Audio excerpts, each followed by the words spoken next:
You don't have a goatee. You wouldn't know what it's like, all right? This is the kind of life I have to live. What's up with you, girl? How you doing today? Chilling, man. It's a Monday. Yeah, it is a Monday. It's a late Monday. Introduce yourself to everybody real quick. I'm MYNA, a.k.a. MYNA the One. Mm-hmm. MYNA the One. Yeah.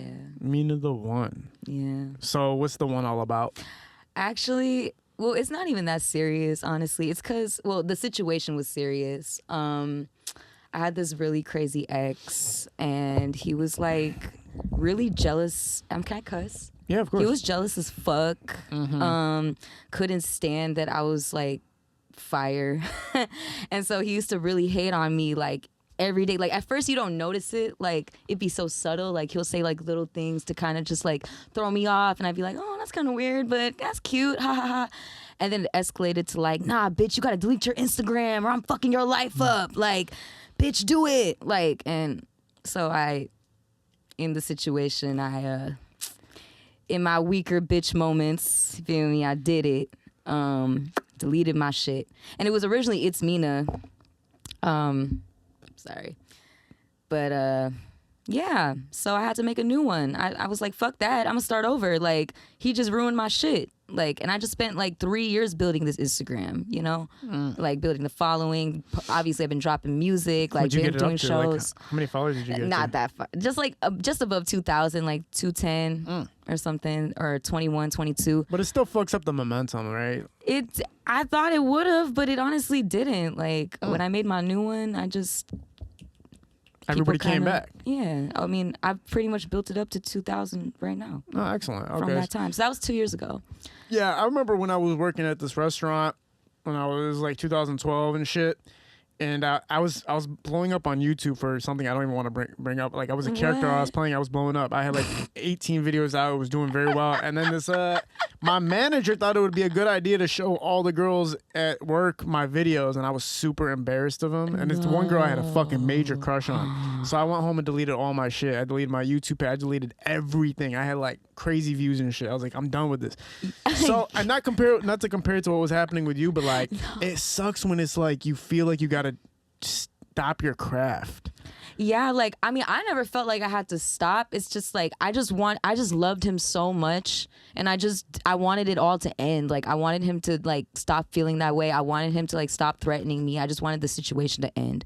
So I just did what was like what I thought was the only option in that situation. Like, cause I would never let nobody stop me for nothing. Like, and that's funny that you said that about the YouTube. I used to make YouTube videos too, like back in high school, like little skits and stuff. I didn't get viral off of none of them bitches at all, but people at my school would find out about them and would be talking about them. Yeah. Like, and you could just, you could tell that they be talking about you because they like look at you and then like go to their friends and start like, I'm like, damn it, no, they're talking about it. Like, no. But yeah, I've been there. I've definitely stopped that. But, that's the only thing that's difficult about being in a relationship and being a part of the entertainment industry, right? Like, because you're going to get 1,000 guys in your DM, and then if it's on the guy's side, he might be getting girls hollering at him. So it's like somebody's always going to be insecure. Yeah, but it's like don't fuck with me then. If you're an insecure person, don't fuck with me because I'm really that. And I have my own insecurities too. Don't get me wrong. You know what I'm saying? And it's like I'm very mindful of like how I project my hurt onto people. That's why I'm single right now. Like, cause I have so much baggage from previous experiences that I want the next man or woman to like not deal with that from me. I want to just be able to provide them like all the love and care and attention that I could trust to give, you know what I'm saying? Instead of just like replaying all like the bad shit or whatever. No, I feel that 100%. It's good that you're like kind of aware of that and consciously moving forward. Yeah. Taking your own time with it. Now let's talk about the music a little bit. Now I know you got a couple tapes out. Kind of talk about the beginning of the music career first of all, and then we'll kind of get into the details of the tapes. Yeah, like, so I guess we'll start from the very, very beginning. So I'm from Ann Arbor. I grew up there. And I met this boy, shout out to King Ayomide. He's a dope artist. But I met him in high school, and I was like hard eyes over this boy, and I was like, and I'm a singer. I've been singing all my life, like since I was born. And I always wanted to make music. I just... I'm also I'm Indian, No fucking way. Yeah. Like straight up Indian? Straight up. Wow. So it's like, I never thought that even having a music career would even be conceivable, like even possible. Like I know it's possible, but it's like, it's not common, you know? You don't, like MIA is pretty much like my only like example that I have or whatever. But you know what I'm saying? But back then, high school, it's like, and you're in Ann Arbor, so it's like you're dealing with the pressure of like being good in school and like going to university or whatever, like just trying to compete with like the social, just dumb. I always thought it was dumb. I was always with the stoners, like not giving a fuck. But I met this boy and he was rapping, like coldest rapper ever to me at the time. To me, compared to all the other ones I was hearing. So I was like, yeah, I'm gonna have him. And so I was, you know, we was talking, whatever. He liked my voice, so he had me on a couple tracks, and that was my first time hearing myself. And I was like, wow, that's how I sound. Now I gotta write. I gotta write something, goddammit. I need to say something. So, and I used to always be into poetry and stuff, but and writing raps, like to myself, you know, like never for public exposure. But, you know, I was like, you know, if I'm gonna take this seriously, why not actually make an effort and like try and do this, you know? Yeah. So I dropped my first written song on SoundCloud, Lemon Tree. Which has like, it's like one of my most popular songs right now, most streamed songs. And yeah, I don't know, the response from that kind of, I'm not gonna say that was the reason I kept going, like, oh yeah, people like me, so I'm gonna keep going. But it was, you know, it was the actual reactions. Like people was, you know, I met so many people off that song. Like I met Terry Martin, who's part of First Mind Management. She be a managing artist here in the city as well. So he kind of like facilitated my whole like introduction to coming to the city and like booking me for shows and stuff like that. Because he used to throw pretty big R&B shows as well, R&B in the D. Yeah, I met the producer, one of the producers for one of the tapes I dropped this year, Andy Cordell. Because he lives in Portland. He literally just found my song on SoundCloud. Like, that's crazy. Just like a bunch of, it just opened the doors to so many different avenues for me. Just dropping that one song, like, locally. And then just going out and performing it, shows in Ann Arbor, and then, you know, coming out to the city, seeing, just like feeling the vibes, feeling the energy, how people just like are taking it, you know? Yeah. And walking through the entertainment scene when you first starting off, was it an easy ride or did you find a lot of difficulty? I think my only difficulty would be like to be comfortable with performing, like actually putting myself out there. Cause I mean, and I guess all singers know, like it's very vulnerable, especially if they're your own songs. Like it's a vulnerable act it's not an act. Fuck it, you know? This is real life, you feel me? Like, it's just, it's a lot to show people that for me, because I'm shy. Like, I'm really fucking shy. Well, you know, a lot of even the NBA players talk about how before they go play the game that they get all these nerves and butterflies and everything, and they've been doing it for 10 years and they'll still get it every game. So it's like some people get it, some people don't. Yeah. I mean, I definitely had them. I had major stage fright when I was a kid, man. Like, voice shake, like my voice is a little shaky right now. Like it's there, but it's like as I've grown older, I've just like built more confidence in myself and like my craft and who I am as an artist. So I just push it back in and I smoke a lot of weed, so I be up in the clouds, not giving a fuck. Talk a little bit about the milestones you feel like you've accomplished. I know, you know, you're saying you met a lot of cool people along the way. Kind of just talk about the things that kind of highlight for you so far in your career. So 2019, my manager, Terry Martin, like I mentioned before, he enrolled me or applied me for the Motown Accelerator program, which is a collaboration between Motown Records and Generator, which is a startup company. A backer? It's like a backing company. So they put money into startups for them to develop and stuff and whatever. So they're doing they did this new thing for artists because they want to see how much they can invest in an artist and like the output of that.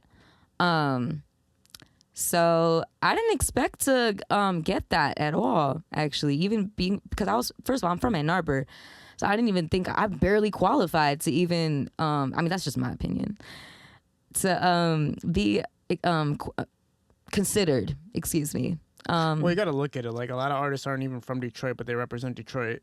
True. So it's not like, you got rappers in Flint that even though they're blowing up in Flint, when you go outside of the States, you're talking about Detroit. Really? I feel like Flint is Flint now. Like, and maybe it is now, but when they were doing it, I'm pretty sure when they were going to California that they were saying Detroit because it's just like easier. But it's like, who cares? I get it. As long my way of looking at it is like this. I don't care if you're from Detroit or not. Exactly. It's just like, make sure you're putting positive into it. Make sure you're giving to it more than you're taking from it. Exactly. Yeah, no, I agree. Like, I mean, when I go out of state, I'll be honest, I'll be like, I say I'm from Detroit, or even when I go out of, like, overseas, which hasn't been in a while, but like, I'll say I'm from Detroit because people don't know Ann Arbor. It's like, it's just a whole different conversation. It's like, oh, Ann Arbor, what's that? And then you got to explain the university and it's 30 minutes out. And I mean, that's pretty much it. But, it's just easier to say I'm from Detroit. I'm from Detroit. Yeah. And I feel like Detroit people shouldn't be offended by that, cause to be honest, it's a whole pot that we're in. Like it's you have Detroit and then you have the Metro D around that surrounds it, and we still refer to Detroit as that central point anyway. Like it's still the center for culture, it's still the center for the arts, still the center for, like, you feel me? Like it's where it's at. Like Detroit hasn't changed. Like, I mean, it's gone through changes, but it's still that city. Like I don't know why people forget. Like it's a major city. Like it's like Chicago, dude. Like like fucking Houston. Like, wait, Chicago's a city? Where's Chicago at? Right. I don't know. What wait, time Chicago is a state or a city? Are you dead ass? It's a city. So what's the state? Illinois. I thought Illinois was the city. Oh shit, I'm fucking up. I thought you was messing with me. No, you gotta realize I'm like legitimately. Like I dropped out of school. I got straight F's my whole life. Like I'm not that guy. No. I'll make you feel a lot better. One of my favorite artists, his name is Melty Cannon. He tweeted this. I actually deleted my Twitter over this. He tweeted, "God killed the Queen," but I seen that tweet before I knew about Queen Elizabeth dying. So I seen that and I was like, "Oh my God, it's so artistic, like so deep." And so I literally retweeted it and quoted it and said, "And made." Oh boy. She said, "God save the Queen," and I quoted, "and created a goddess." Like, oh man. Oh yeah. You just didn't get it. I didn't get it. Yeah. I literally didn't get it. And I was like, that's so artful. Like, and I'm so hip because I'm so artsy. No, bitch. No, bitch. Now, not everybody thinking Queen Elizabeth a goddess now. I mean, not to say people care like that, but I was like, damn it. I deleted my whole Twitter because of that. But yeah. Legitimately, it's gone. Legitimately, it's gone. I don't have a Twitter. So leaving off, let's get back to where you kind of left off with continuing of the milestones and the kind of the highlights of what you were accomplishing. What was the next big point for you? After Motown? Well, but Motown's obviously that's fucking huge. I mean, oh no, I'm not. I wasn't even saying that. I was just saying like after. I didn't even say it like that. I mean, I'm just thinking. Well, we'll talk about bigger things. Yeah. I've been throwing my own shows. Fuck it, that's big to me.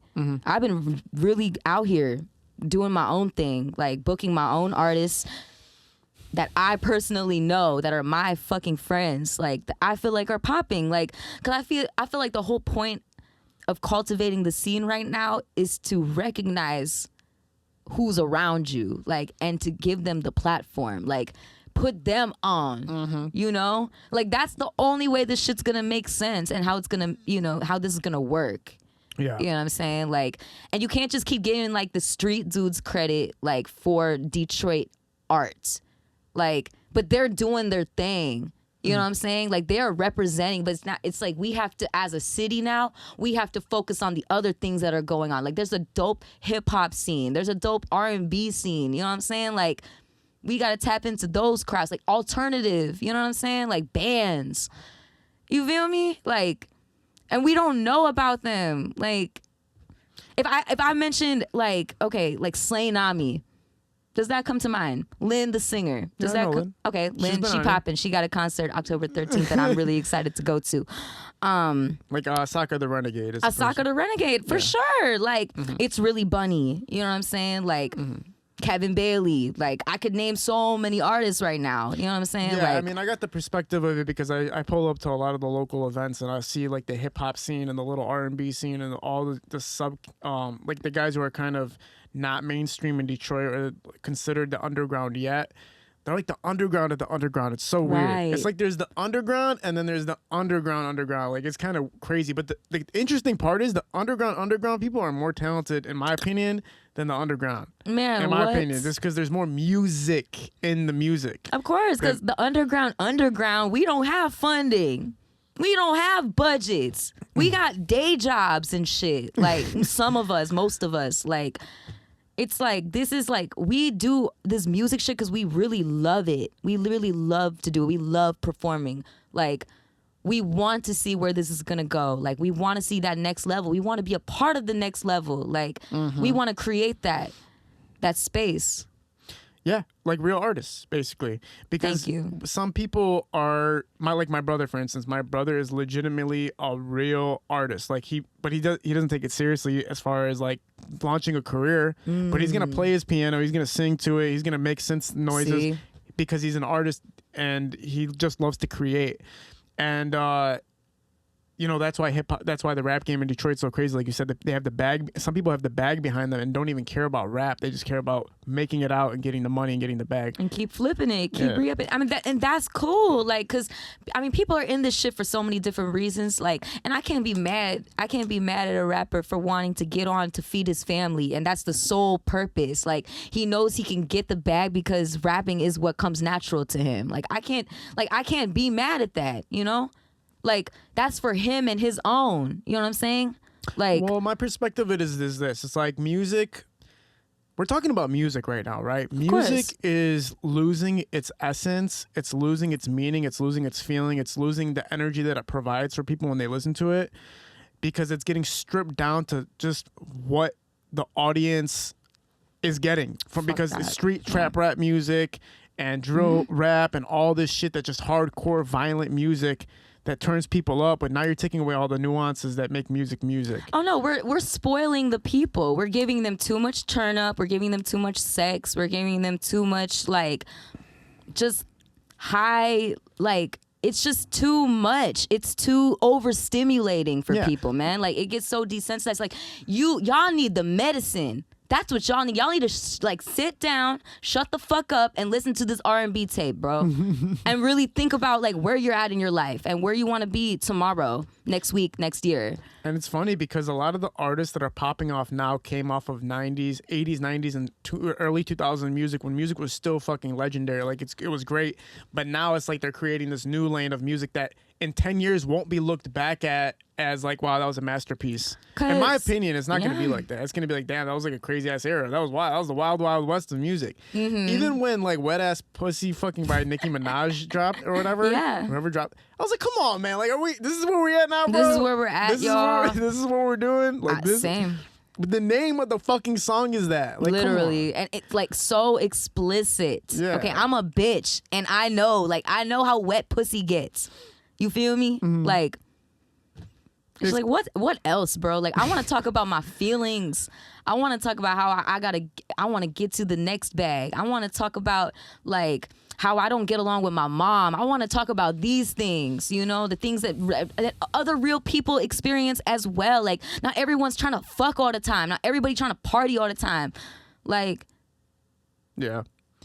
And we're that the interesting part is the music is successful right now as far as the trap rap, the drill rap. It's all successful. So it's like the people who are making the money, the investors and the producers and the labels, they're not gonna be like, hey, let's try to bring music back. No, they don't want to try nothing. They want to keep milking this shit. Yeah, you feel me? To feed their kids and their kids' kids but you know, music is always gonna speak for itself, and music has always shown throughout history that it goes through these eras. Word. Where the people, yeah, of course, like, and the people, like, what they resonate with is it's always gonna create a counterculture, like along in parallel with what's going on, with what's popular. Wow. You know what I'm saying? So I feel like that's what's going on this decade. Like the parallels being created, like, and it's in the underground. I'm telling y'all, like. I believe you.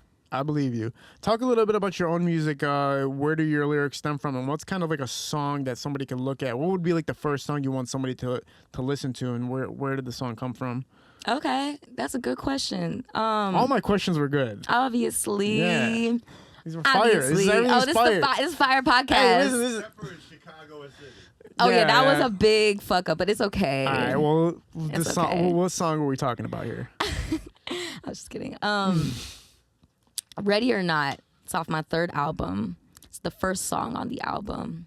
I only say that because I was just riding an Uber and I mean I had him listen to that song first. It got the point across of who I am. It embodies everything.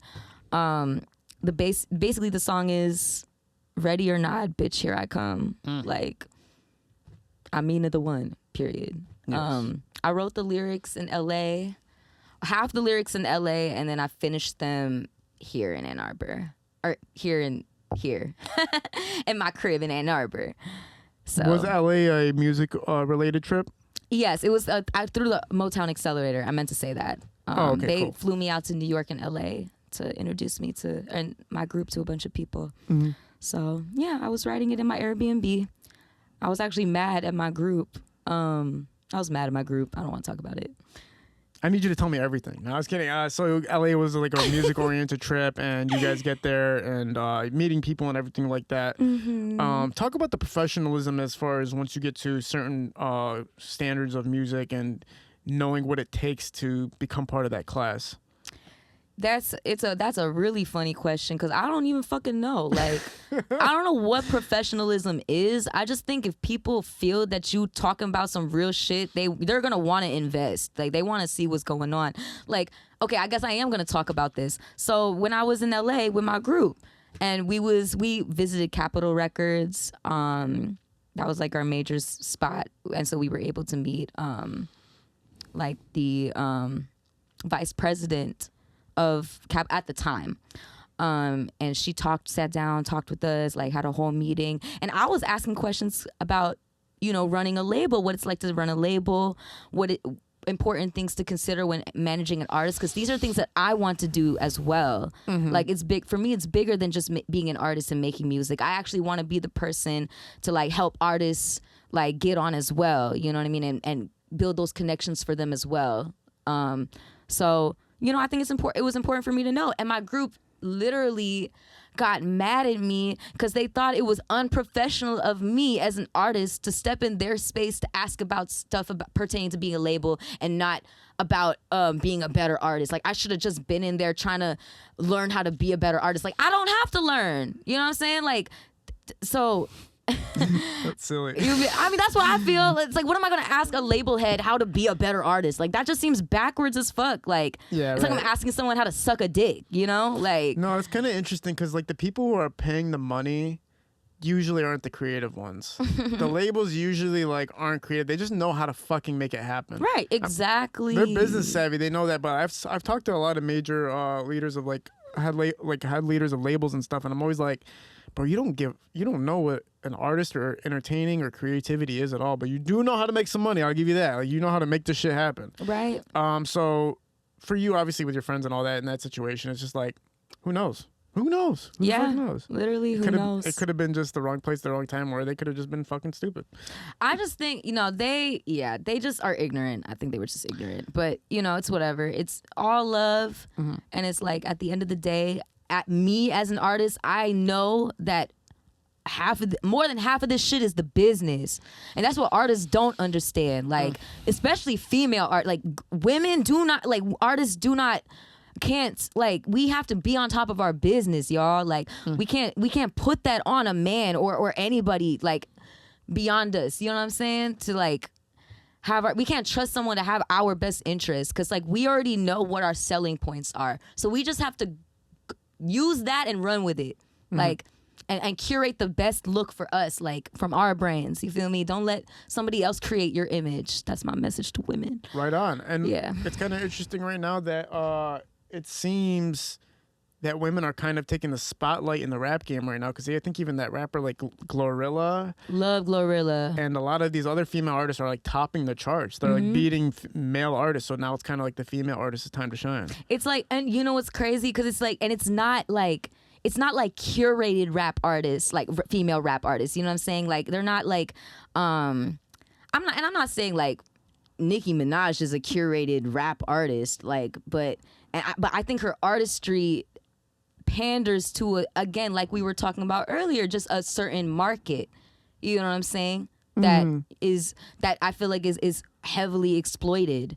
And people know that it works and it runs, so that's what they put on the radio. But, you know, it's refreshing to see someone like Glorilla, like, who doesn't have to do any of that. She doesn't need to talk about none of that or, like, display any of that. But she's just, like, on some real trill shit, like, really talking about her life, you know. And that's what rapping is. That's what being a rapper is. You know what I'm saying? It's your word at the end of the day. You know, it's like, fuck what you're talking about. It's what are you saying, you know?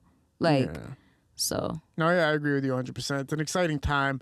Now, Detroit on this end, like, you know, the female game and the female rap game in Detroit isn't as it's not as shining right now, but you see people emerging. You see other female absolutely. artists emerging. Again, I'm gonna shout out some more. Keiko Draco, my baby. You feel me? She popping right now.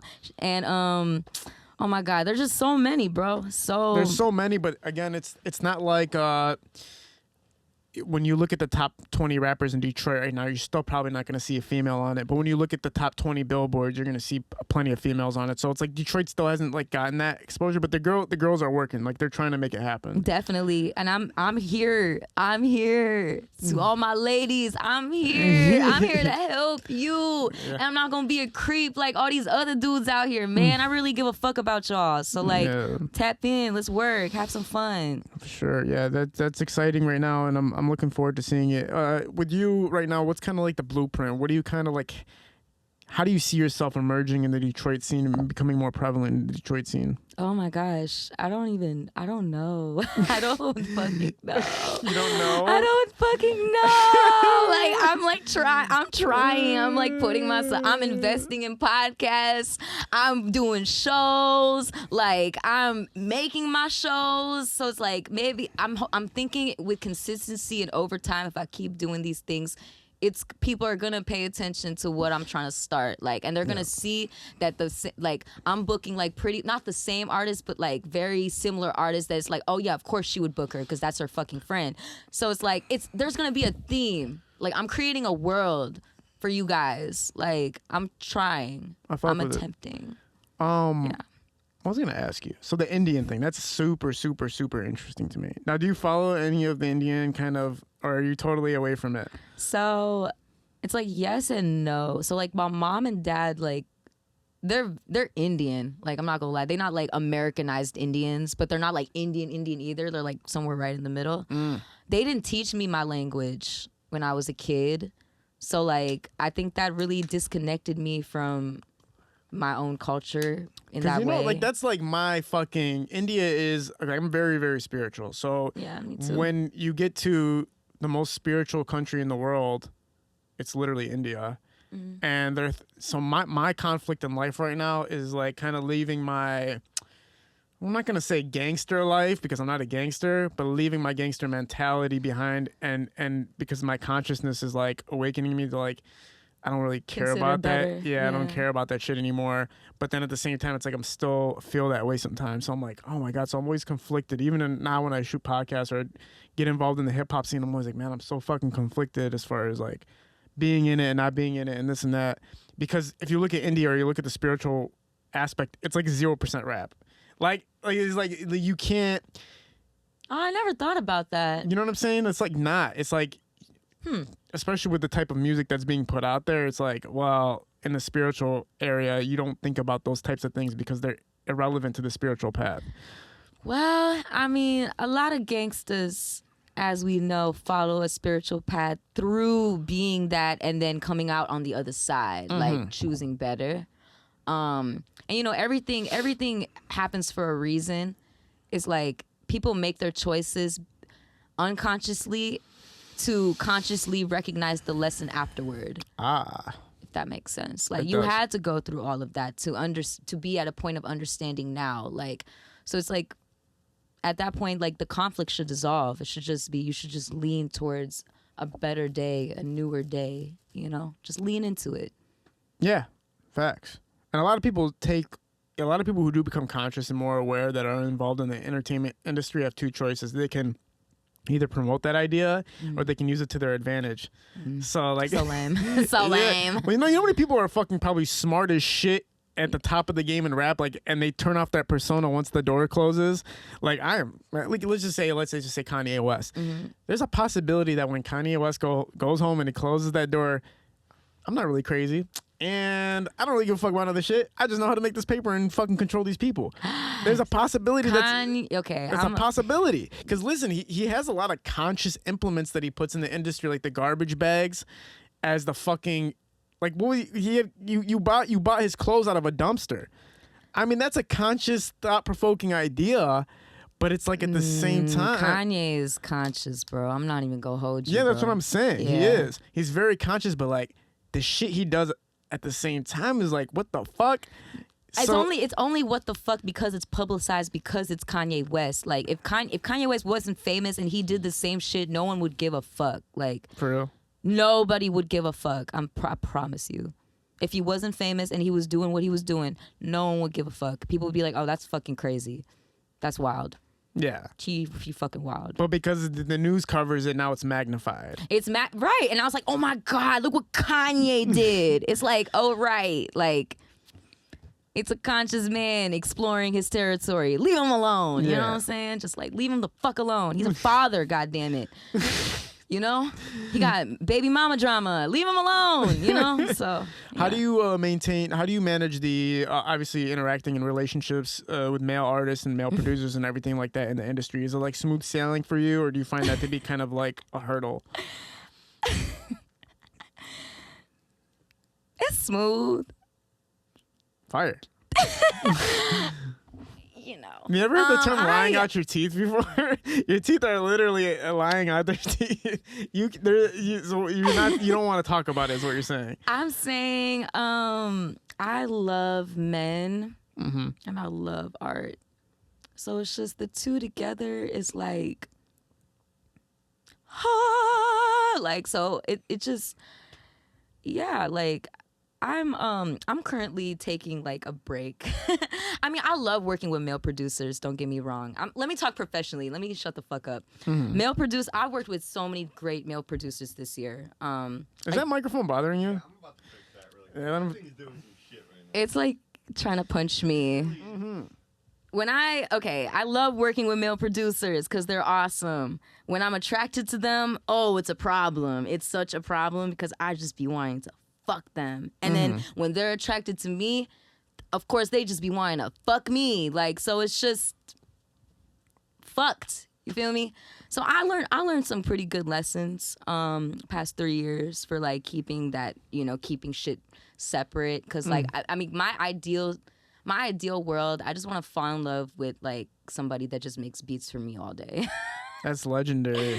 That's it. And I just can sing to them all day and they just will never get tired of me and they can cook for me. I wonder if like, because I've never done that before, I wonder if hooking up with your producer makes for better music. Trust me, it's very, I mean, I've always wanted to try. No, it does. No, because especially if they're really into you or they feel like they have a good grasp on you, it's like what they create, if it's inspired by like the connection, it's like, it's pretty sweet, man. It'd be sweet. It's very sweet. It's nothing like it. It's nothing like it. I've always wanted to like make a beat while fucking a producer. I've always wanted to do that. But it's with the right producer. You feel me? I was thinking about that. I swear. I was talking to my boy. I was like, I think I was talking to Bizarre about it. I was like, bro, like, do you ever think anybody's ever fucked while making a song? Like, literally, like, somehow they got past the moaning and they just, like, somehow still spit everything accurately while doing Doggy or something. Like, that would be fucking fire. But I don't know. Fire. I want fire. That's how we made my band. I think he Daddy, did say. where you at? I think he did say he that happened before, but he didn't get into like details. Like, yeah, that's been done. Oh yeah, didn't Biggie do it with Lil' Kim while they were recording the song? Well, he put the recording of them fucking in the song. Yeah, but that's different. I was talking more so about like while they're fucking and you're spitting while you're spitting and hitting it. Cause spitting while hitting. Because there's a girl that I hook up with, and this is the only girl I do this with. We talk while we hook up.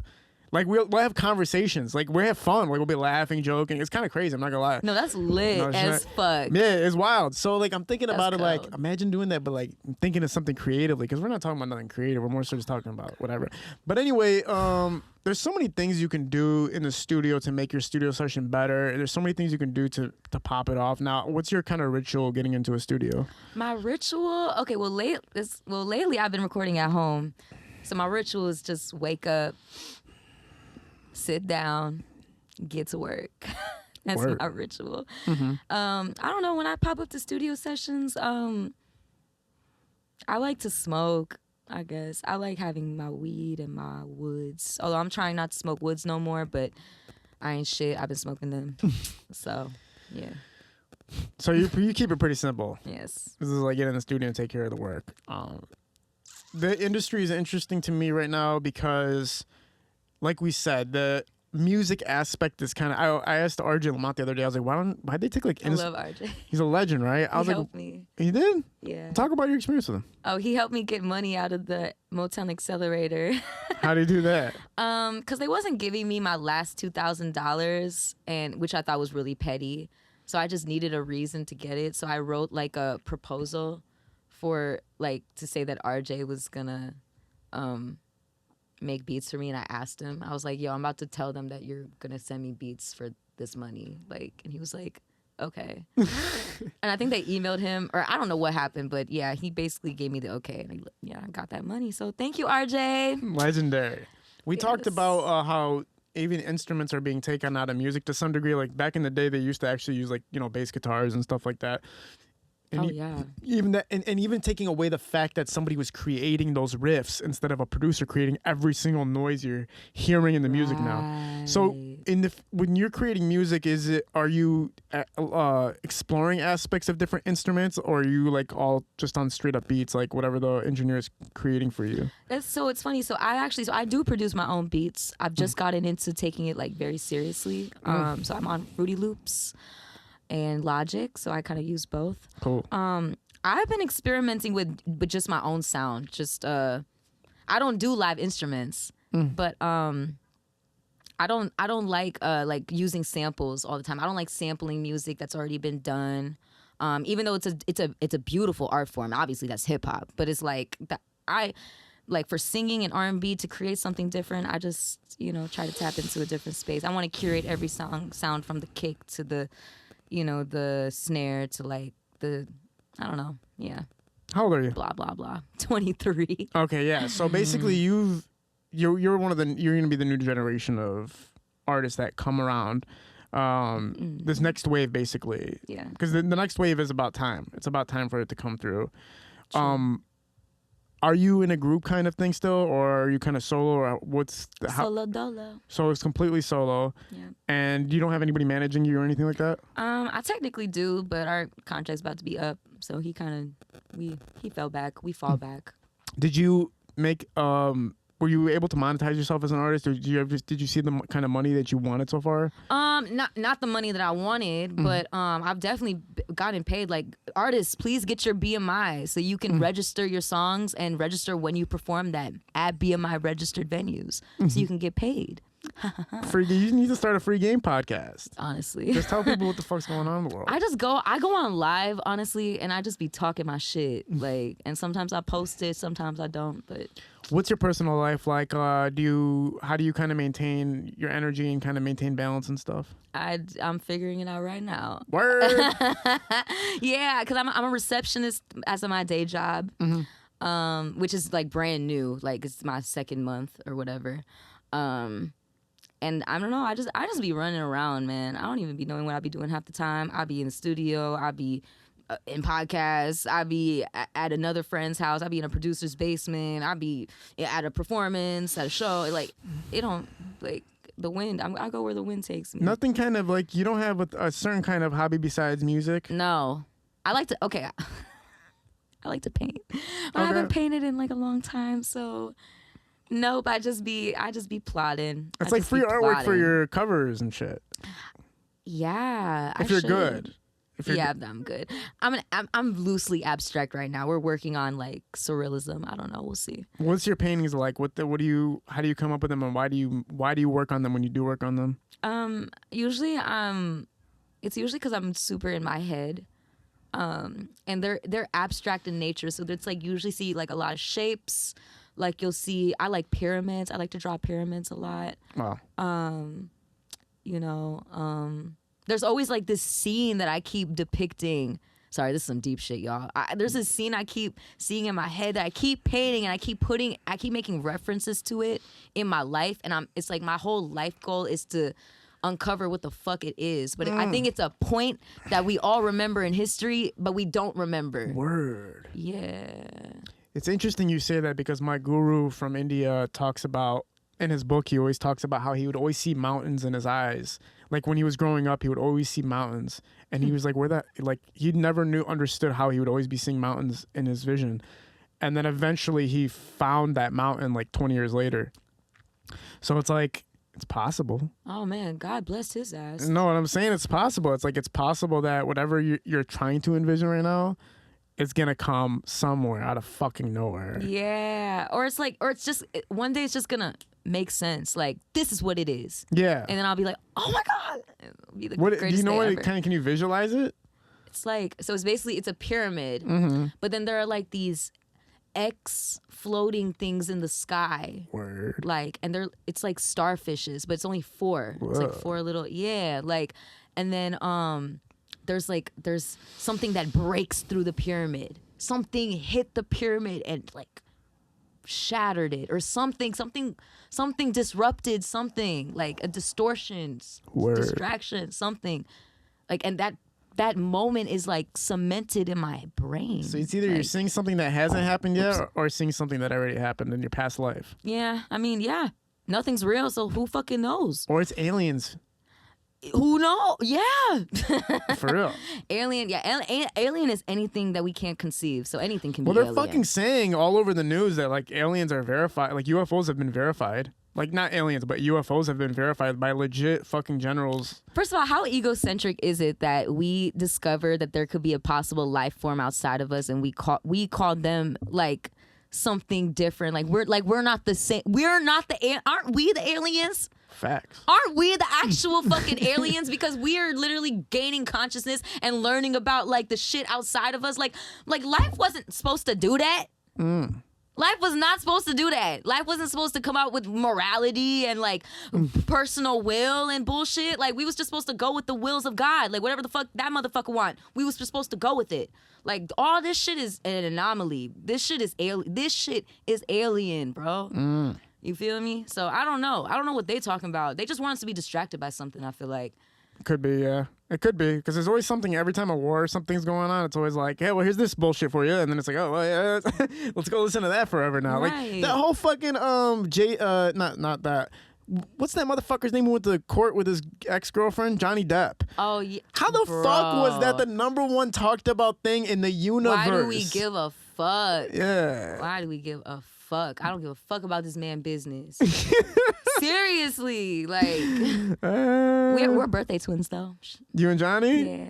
So you're like, I don't give a fuck. When we at the same time, we fuck with each other. We best friends. Yeah. We Geminis. We know what's up. Listen, it's been awesome having you on this podcast. Is there anything you want to talk about before we close out? Oh my gosh. Please come to my show, Secret Dreams. Secret Dreams, Secret Dreams, Secret Dreams. October 15th. It's really, really dope. It's a secret event. That's the whole thing. Like, you're not going to know what you're getting yourself into until you walk in the door, literally. I booked all the artists. I'm creating all the experiences for you to enjoy. There will be alcohol to purchase. You can smoke in that bitch. Yeah, bro. Like, come and be vulnerable. Share your time. Share the space with me, MYNA, the one, and others. For sure. Appreciate you being a part of this. It was a very fucking awesome talk. It's nice to talk to somebody that has this kind of awareness to consciousness, but also can talk about some crazy ass shit with me. Very rare. It's the first time we ever talked about aliens on this podcast. She's the first guest to ever speak about aliens with me, and because that's where we're at, y'all. Yeah, fuck are you talking about? You know what I'm saying? What are like, you talking in about? 10 years, this conversation will be looked back at Deadass. as the first fucking talk that was beyond hip hop. on the Kid L podcast. Thank you so much for being a part of this. High Low Visuals, shooting these productions as usual. Parallel Sound Studio, we're out. Peace.